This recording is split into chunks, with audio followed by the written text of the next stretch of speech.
भारत की प्रॉक्सी जंग अब ढकी छुपी नहीं, जो भी दुश्मन हमारी खुद मुख्तारी को चैलेंज करेगा उसे मुंह तोड़ जवाब दिया जाएगा। बलूचिस्तान के अमन पर कोई समझौता नहीं होगा। फील्ड मार्शल आसिम मुनीर का दुश्मन को दो टोक पैगाम। बलूचिस्तान में ग्रैंड जिरगे से खिताब में फील्ड मार्शल ने कहा, हमारे पास भारतीय मुदाखलत के वाज़ेह सबूत मौजूद हैं। ये हमारी कौम, तरक्की और अमन के खिलाफ खुली दहशतगर्दी है। कौम और बहादुर बलोच अवाम की गैर मुतज़लज़ल हिमायत से पाक फौज अंदरूनी हो या बैरूनी हर दुश्मन को कुचल देगी। पाकिस्तान का मुस्तकबिल बलूचिस्तान के इस्तेहकाम और खुशहाली से जुड़ा है। सदर आसिफ अली ज़रदारी से वज़ीर आज़म शहबाज शरीफ की अहम मुलाकात। भारत की जानिब से दी जाने वाली धमकियों पर गौर। वज़ीर आज़म ने सदर को अपने गैर मुल्की दौरे पर एतमाद में लिया। सदर ज़रदारी ने कहा कि पाकिस्तान पुरअमन मुल्क है, लेकिन हमारी मुसल्लह अफ़वाज मुल्क के दिफा की भरपूर सलाहियत रखती है। मुलाकात में गवर्नर पंजाब सलीम हैदर और स्पीकर कौमी असम्बली अयाज सादिक मौजूद थे। The generation which saw us part, as two brothers parting. It's not something that can happen overnight, but definitely we will work on it. We'll keep investing on the Bangladesh people, trying to come up with solutions we can work together. Pakistan और बांग्लादेश को करीब लाने के लिए काम करने की ज़रूरत है। उस नस्ल से ताल्लुक़ रखता हूँ जिसने हमें अलहदा होते देखा। किसी भी तरह हमें इस दर्द का मदावा करना है। सदर मुमलिकत आसिफ ज़रदारी का पाक बांग्लादेश टीमों के एजाज़ में इस्तकबाली से खिताब। कहा कि बंगाली कौम खित्ते की अमीर तरीन कौमों में से एक थी। दोनों मुल्कों के अवाम की फलाह बहबूद के लिए काम करना होगा। सदर मुमलिकत ने दोनों टीमों के क्रिकेटर्स और ऑफिशियल से मुसाफिया किया। वज़ीर ख़ारजा इसहाक़ डार का अफगानिस्तान के कायम मकाम वज़ीर ख़ारजा अमीर खान मुत्तक़ी से टेलीफोनिक रबता। अफगान वज़ीर ख़ारजा का पाकिस्तान की जानिब से अपने सिफारती ताल्लुक़ात को सफ़ीर की सतह तक बढ़ाने के फैसले का खैर मकदम। इलाकाई राबतों के लिए Uzbekistan, Afghanistan, Pakistan railway line मनसूबे की अहमियत पर जोर। वज़ीर ख़ारजा इसहाक़ डार का बरतानवी हम मनसब जावेद लमी से भी राबता। दोनों रहनुमाओं के दरमियान मुख्तलिफ उमूर पर गुफ्तगू। अक़वाम मुत्तहिदा में आइंदा इजलासों के दौरान मुलाकात पर इत्तफ़ाक़। भारतीय जारहियत दुनिया के सामने बेनकाब करने का मिशन। बिलावल भुट्टो और शेरी रहमान न्यूयॉर्क में मौजूद। वफ़द के दीगर अरकान आज रात और बाकी कल सुबह अमरीका पहुंचेंगे। बिलावल भुट्टो की क़यादत में पाकिस्तानी वफ़द अमरीका में अहम मुलाकातें करेगा। पार्लिमानी वफ़द के दौरा अमरीका का मकसद दुनिया को भारतीय जारहियत से आगाह करना है। पाकिस्तानी पार्लियामेंट वफ़द अक़वाम मुत्तहिदा के सेक्रेटरी जनरल समेत अरकान कांग्रेस और ट्रंप इंतज़ामिया के अहम अरकान से मुलाकात करेगा। जनूबी एशिया में अमन को संगीन खतरात लाहक हैं। खित्ते और आलमी अमन को सबसे बड़ा खतरा मसला कश्मीर से है। Chairman joint chief of staff committee general Sahir Shamshad Mirza ने 22वें शंग्रीला डायलॉग 2025 में तफसीली मौक़िफ़ देते हुए कहा कि भारत की जानिब से पानी को बतौर हथियार इस्तेमाल करना बैनुल-अक़वामी क़वानीन की खुली खिलाफ वर्जी है। एशिया पैसिफिक आलमी ताकत का मरकज़ बन चुका है। पाकिस्तान भारत से बाइज़्ज़त बराबरी और एहतराम पर मबनी मुस्तक़िल अमन का ख़्वाह है। दोनों मुल्कों के दरमियान कशीदगी की असल जड़ मसला कश्मीर है। सियालकोट में पंजाब असम्बली के हल्का PP 52 समड़ियाल में ज़िमनी इलेक्शन। पोलिंग का वक्त खत्म, वोटों की गिनती जारी। नून लीग, PTI, पीपल्स पार्टी समेत 14 उम्मीदवार में कांटे का मुकाबला। नून लीग और PTI में कांटे का मुकाबला मुतवक्के। नशिस्त मुस्लिम लीग नून के रुकन पंजाब असम्बली असद वड़ाइच के इंतकाल के बायस खाली हुई।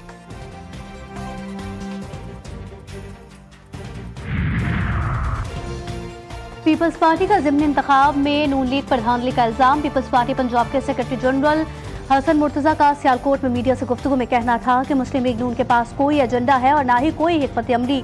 नून लीग वाले फॉर्म 47 तैयार करने के मास्टर हैं। पंजाब में हम किसी आसरे या सहारे से वापस नहीं आना चाहते।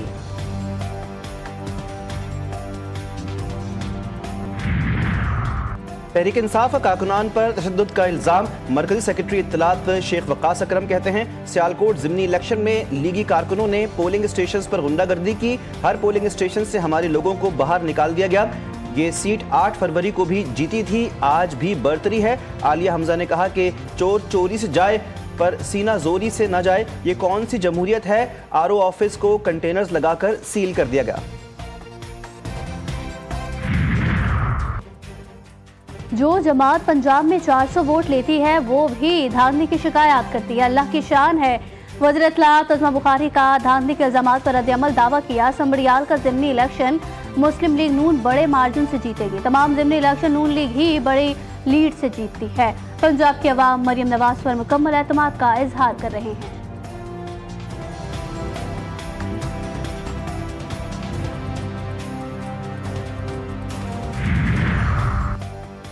जमीयत उलमाए इस्लाम का कम उम्री में शादी कानून के खिलाफ मुल्क गिर एहतजाज का ऐलान। पेशावर में न्यूज़ कॉन्फ्रेंस से खिताब करते हुए मौलाना फजलुर रहमान ने कहा, पाकिस्तान की शनाख्त इस्लाम है, मुल्क की इस्लामी शनाख्त को ख़त्म किया जा रहा है। इससे कबल जो कानून साजियाँ हुई, IMF की तजावीज़ को बुनियाद बनाया गया। अक़वाम मुत्तहिदा करारदाद का हवाला देकर कम उम्र बच्चियों की शादियों की कानून साजी की जा रही है। इस्लामी नज़रियाती काउंसिल कम उम्री शादी के कानून को मुस्तरद कर चुकी है।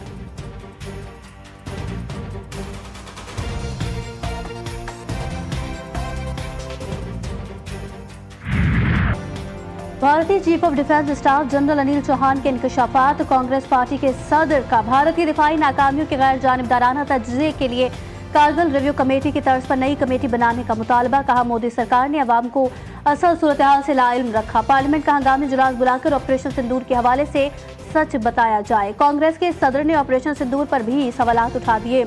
भारतीय अवाम भी मोदी सरकार की नफरत की सियासत के खिलाफ यकजुबान। ऑपरेशन सिंदूर सियासी ड्रामा करार। अवाम मोदी की नफरत की सियासत से बेजार। चाहिए उनको। भारत ने पाकिस्तान का पानी रोका तो इसे इत्तेहादी की सालमियत पर हमला समझेंगे। चीन के सीनियर तज्जियाकार विक्टर गाओ ने भारत को खुली वार्निंग देते हुए वाज़ेह किया कि पाकिस्तान के खिलाफ पानी को हथियार ना बनाया जाए। भारतीय चैनल को इंटरव्यू में विक्टर गाओ ने कहा कि भारत के तमाम बड़े दरियाओं में पानी चीन की जानिब से आता है। अगर भारत पाकिस्तान का पानी रोकता है तो चीन इस मामले में जरूर अपना किरदार अदा करेगा। पहलगाम वाक़े के बाद भारत ने ताहाल तहकीकात मुकम्मल नहीं की। भारत को चाहिए कि ठोस तहकीकात के साथ हक़ाइक़ सामने लाए। भारत में मोदी की खारिजा पॉलिसी पर कड़ी तनकीद। भारत की नाकाम खारिजा पॉलिसी पर इंडियन नेशनल कांग्रेस पार्टी ने सवालात उठा दिए। पवन ने कहा कि भारत का दफ्तर खारिजा मुकम्मल तौर पर नाकाम हो चुका। जंग के बाद पाकिस्तान को हर महाज पर कामयाबी मिल रही है। वज़ीर आज़म नरेंद्र मोदी बताएं, कौन सा मुल्क आज भारत के साथ खड़ा है? अब तो रूस भी पाकिस्तान का दोस्त बन चुका। मोदी की खारिजा पॉलिसी या मुल्की सिक्योरिटी पर सवाल उठाओ तो गद्दार करार दे दिया जाता है। भारत के दिफाई और सिफारती नाकामियां। कांग्रेस लीडर उत्तम कुमार ने मोदी सरकार का चेहरा बेनकाब कर दिया। सिफारती कमजोरियों और गैर शफाफ पॉलिसियों को आड़े हाथों ले लिया। बोले, भारतीय रफाल तैयारे ऑपरेशन सिंदूर में मार गिराए गए। Chief of defence staff general Anil Chauhan ने भी रफाल तैयारों के गिरने की तस्दीक की। उत्तम कुमार ने मोदी को झूठा कहते हुए मुतालबा किया कि हुकूमत सच्चाई छुपाना बंद करे। सवाल किया, जब अमरीकी सदर ट्रंप ने जंगबंदी का ऐलान किया तो भारत के DGMO को क्यों खामोश रखा गया? ईद उल अजहा में 6 दिन बाकी। छुट्टी के रोज शहरियों की बड़ी तादाद ने मवेशी मंडियों का रुख कर लिया। कहीं चमक रहा है कारोबार तो कहीं बहसो तकरार। हर एक नजर एक से बढ़कर एक खूबसूरत जानवर पर। खरीदारों का महंगाई का भी शिकवा। 2 लाख की चीज़ है ना, उसका ये 6-6 लाख रुपया मांग रहे हैं। ठीक है, हमारी कुव्वत खरीद से ये जो पैसे ना बहुत ज़्यादा हैं। ये आसमानों को, इनकी जो कीमतें ना आसमानों को छू रही हैं। 10 दिन हमारे हो गए, हम मंडी में आ रहे, मगर गाय भी बहुत ज़्यादा महंगा है। अभी 10 दिन बाद लिए, मगर वो भी बहुत ज़्यादा महंगा है। कदावर, भारी भरकम बैल, खूबसूरत बकरे, ऊंचे कोहान वाले ऊंट शहरियों की तवज्जो का मरकज। मुजफ्फरगढ़ में मजनू और बबलू की धूम। ब्लैक हॉक नामी ऊंट के भी चर्चे। कसूर की मवेशी मंडी में सहरा के जहाज लैंड कर गए। खूबसूरत नक्शो निगार वाले सहराई ऊंट अवाम की तवज्जो का मरकज बन गए। कराची में गर्मी की शिद्दत बरकरार। पारा 37 डिग्री सेंटीग्रेड रिकॉर्ड। सिंध और बलोचिस्तान के बेशतर इलाके आज भी शदीद गर्मी की लपेट में। तुर्बत में पारा 52 डिग्री को छू गया। सिबी में 49, नवाबशाह में 48 डिग्री तक जा पहुंचा। सखर 40, हैदराबाद मीरपुर खास में दर्जा हरारत 45 डिग्री सेंटीग्रेड रिकॉर्ड किया गया। शदीद गर्मी ने शहरियों का हाल बुरा कर दिया। गिलगित बल्तिस्तान कश्मीर में चंद मकामात पर बारिश मुतवक्के।